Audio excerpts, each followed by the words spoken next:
Today, a very interesting day on Capitol Hill as the Senate held a hearing on childhood vaccine schedules. This is something that I was talking with a friend of mine yesterday, and he asked me, Stigall, are you animated about this at all? Because I know how animated you were over COVID. And I said, I am, but cautiously. And do you know why? Because for decades, including the entirety of my life, childhood vaccination schedules have been a thing. If you have kids, you've probably given your kid all the scheduled vaccines. You have to, in many cases, to send them to school. I know I had them. Heck, I suspect my parents had them. I haven't had a conversation about it, but we're talking about decades and decades now of people on a standards shot schedule. And the thing is, in 2025, I realize there's a cottage industry, and I'm struggling with this mightily as your host, to be responsible, but also not appear to be part of the cottage industry in this new era of just throwing anything at the wall to see if it sticks, and if it doesn't, walk away from it, bearing no responsibility for if I got it colossally wrong. Ed, does that make sense? I always like to lean on you. I haven't run this by you prior to the show, but here's what I'm battling. We're in an era where there are people supposedly in the conservative space saying, I don't know that Churchill was such a good guy. You know? Oh, yeah. I mean, there are people in our space that are now saying, well, the Holocaust, was that really a... You know what I mean? Like, that's a cottage industry in our business now. Yes, they have taken these very public positions on those two things especially, and that's to grab headlines, to grab clicks, to be like the smartest person in the room. I know more than you do. Yeah, and also to be provocative. And again, how in the world do you disprove or prove? I mean, you know, to say, I think everything we thought about World War II is a myth. It's a total lie. I think everything we thought about Sandy Hook or 9/11, which we're coming up on the anniversary of. I think all a lie. You know, our government did that. I mean, that is stuff that 20 years ago, Fast Eddie, I wouldn't have even entertained on this show. It's stuff I wouldn't even talk about. I wouldn't even acknowledge because, look, there's an audience for it, but it's not this audience. I value this audience. I think this audience is smart. I also don't tell you what to think. I'm not in the business of telling you how to feel or what to think. If you question something, if you feel a certain way about something, so be it. Far be it for me to try to talk you out of it. But I try to be as reasonably responsible with information as I can be. I try not to jump to conclusions. I try to come here and admit when things are wrong, that I got wrong. If I went out on a ledge and I said, this is something that I know definitively, only to be proven later that wasn't true at all, I like to come back and try to correct the record. As I've said 1,000 times, all I have, the only reason you and I have any kind of relationship at all, meaning those of you who consume the show and me as your host, is you assume I'm not some bloviating moron just spewing things for the fun of it, who doesn't believe a word he says, doesn't even know whether he's accurate or not, goes home at night and laughs it off, and then comes here the next day acting like yesterday didn't even happen. I feel I know this sounds corny and maybe a little cliched in the era of new media. I feel like I have somewhat, not in a parental sense, but I feel like I have some responsibility to you as long as I'm being given the privilege of this platform to try to get it right. And there's probably nothing more sensitive, there's probably nothing more personal than people's health and the issue of public health. I got to tell you, anything that has public in front of it, by the way, in 2025, I bristle, I pucker, I don't like it. I said this on X last week. I don't know why public health shouldn't face scrutiny. Public transit sure does. How's public transit running in your community? I know how it's running in southeastern Pennsylvania, the SEPTA line. It's a near collapse disaster. Anything with public in front of it, I generally don't trust. That's just become sort of my standard operating procedure. So we say public health has concluded the following things, ... And I say, I have a question. And for years, people used to say, shut up. The first time I really remember childhood vaccines becoming a thing specific to autism, and it's probably because of her days as a playmate, if I'm to be completely honest with you, Jenny McCarthy Do you remember the time? That was a weird time in history. Jenny McCarthy and Jim Carrey, the actor, Fast Eddie. Do you remember when I think they were either married or seeing one another. Do you remember that? I do. Yes, you're right. Weird time. Yep. What a weird time in history that was. Yeah. But I remember, and I specifically remember they went on Oprah to talk about childhood vaccines. Do you remember that? I do. Yeah. Those two, I still to this day, I don't think they ever lived down. And I would submit to you, not that Jim Carrey, needs the money or whatever, but I don't think those two have ever really recovered from that. Hollywood kind of ran them out of town, and they were run out of town as kooks for even questioning the childhood shots, suggesting that maybe childhood shots cause or could be related to autism. More study is needed. You were a kook, and you have been a kook for 20 years for even entertaining anything like that. You can't say it. And I think Ron Johnson, the senator from Wisconsin, most aptly walks this out yesterday in testimony, and I just thought it brilliant, and I wanted you to hear it. In number 85, I think where I am today is where Ron Johnson is today. Listen. What do you say to parents who had a perfectly healthy child at whatever age, 18 months, 2 years, whatever, take their child in, they get a vaccine or multiple vaccines, they come home, that child has a severe fever, seizures, never utters another word. Ends up being 20 years old, so frustrated. What do you say to those parents who have that? I know it's anecdotal. I know it doesn't prove causation, but what would you think? If you're a parent, perfectly healthy child, talking, developing great, vaccine, what do you say to those parents? Are they just making it up? Because that's what's being denied. That's what I've seen. As I've gotten involved in this, starting with the COVID injection injuries, they're still being denied because nobody wants to have to deal with it. Nobody wants to admit they're wrong if you're a doctor and you suggested that injection or these vaccines. You don't want to admit that maybe that wasn't right for that person. So, and society, trust me, doesn't want to bear the costs. I mean, the cost of compensating vaccine and injection injured. Again, I'm a fiscal hawk. We're $37 trillion in debt. That's a problem. So again, in all honesty, what do you say to those parents that have that experience? I truly sympathize with my patients, and I would truly sympathize with that parent, and I would try to understand, everything I could about that particular case, and I would take it very seriously, and I would sympathize. It sounds like you'd have an open mind. Yes. And honestly, that's all I'm asking. I think that's all that anybody in this community is asking. Please, God, have 100%. An open mind. Because we're talking about children's health. We're talking about the future of humanity as we know it. And we have to have a discussion in this country, it seems to me, on what is making children increasingly more ill. What are causing autism rates to spike? And Ron Johnson says it.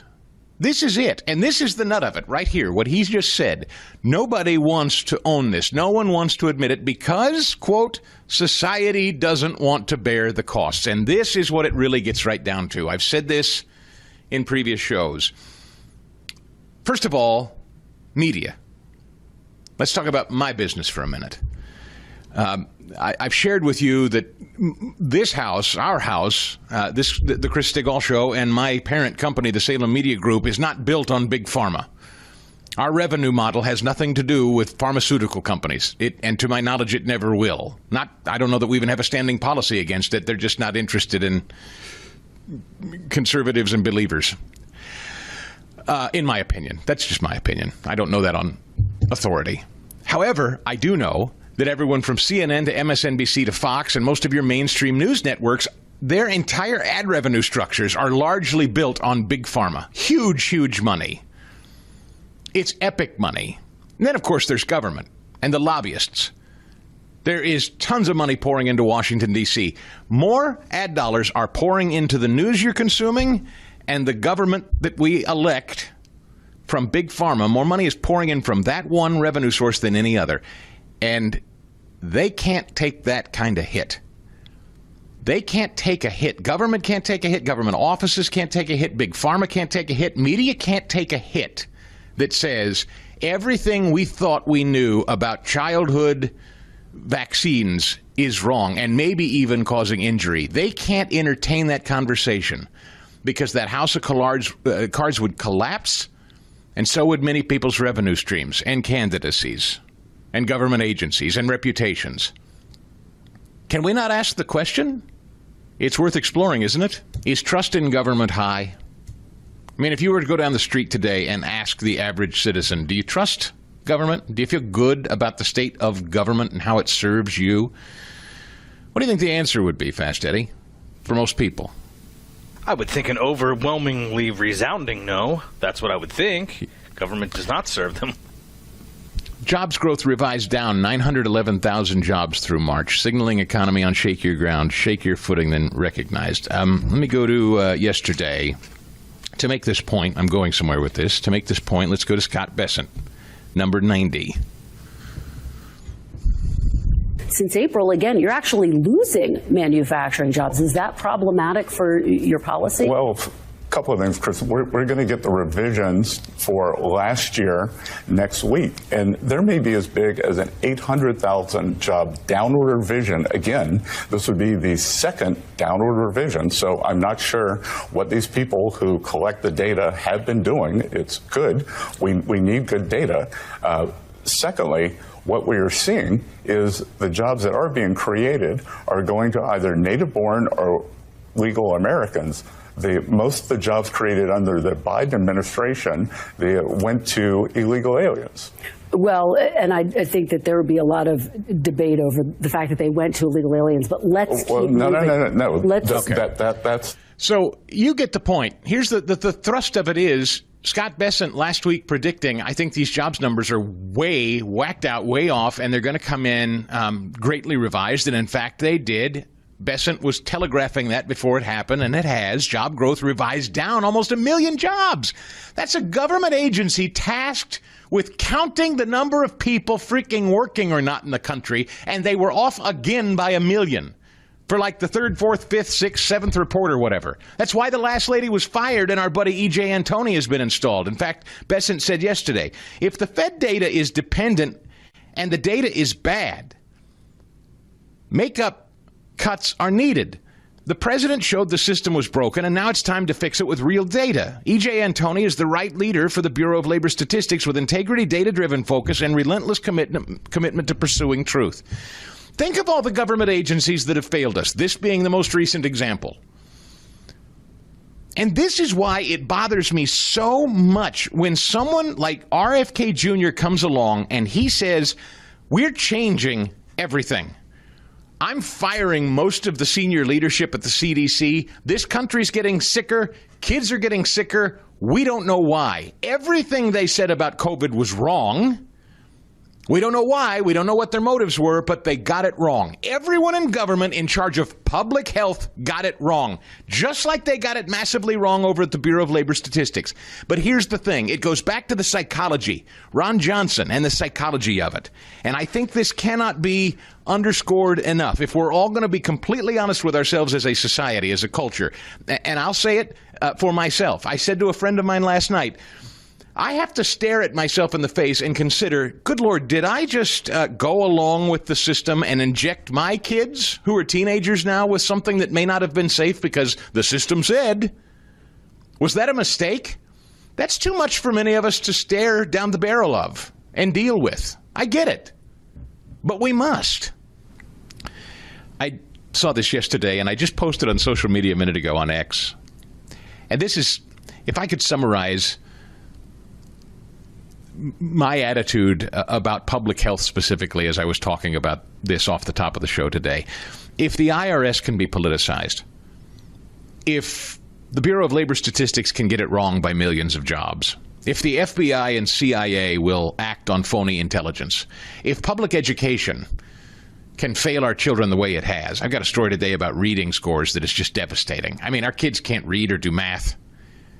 If public education can fail our kids that way, if the media is willing to gaslight on any issue, including the cognitive ability of the former president, who we all know was not running anything, and even Jake Tapper had to admit ultimately, oops, sorry, we got it wrong. No, they didn't. They gaslit.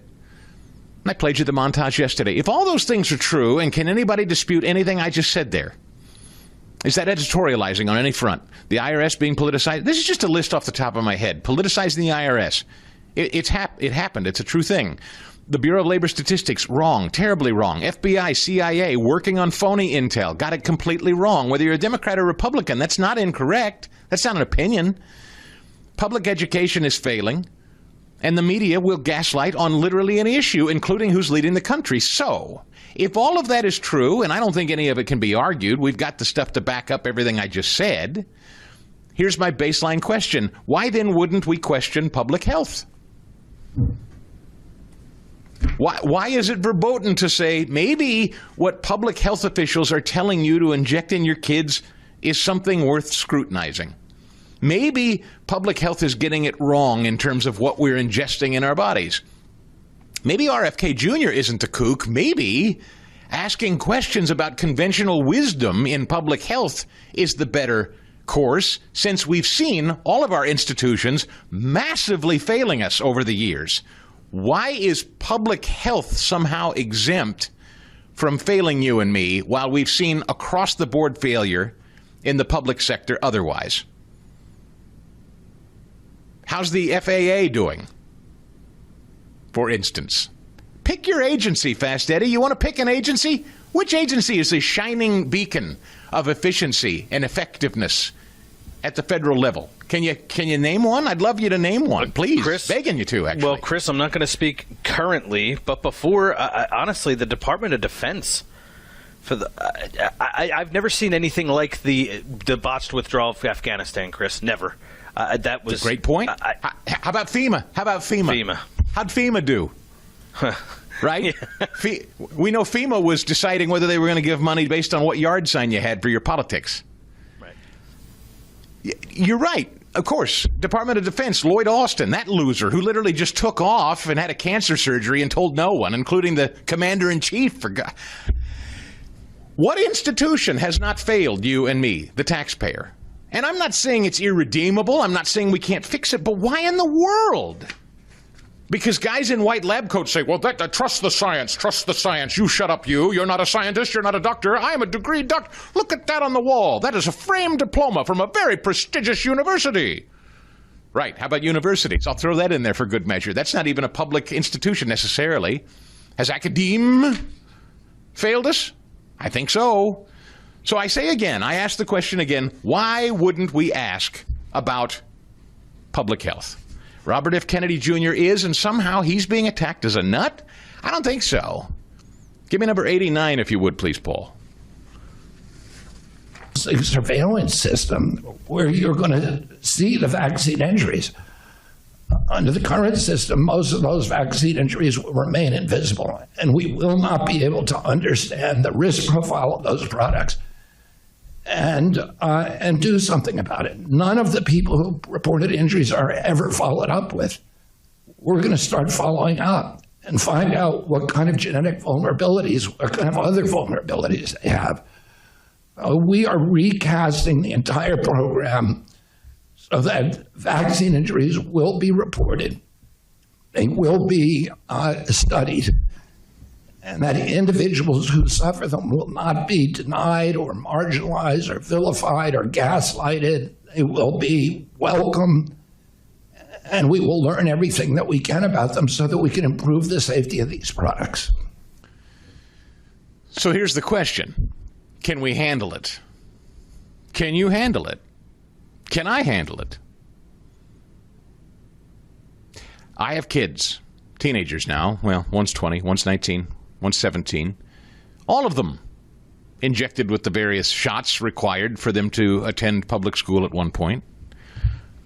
Something that if I could hit rewind and do all over again as a parent, I would, from public school to the shots, incidentally. At least think about it. I mean, I think about people who homeschool. I think about people who give birth at home. That's a thing. I don't know, folks. It's just, as I get a little older and I see the failures of our institutions all around us, I think, why is it the one thing we're not allowed to question ever is medicine, and specifically public health related to medicine? Why is that exactly? The Chris Stigall Show podcast.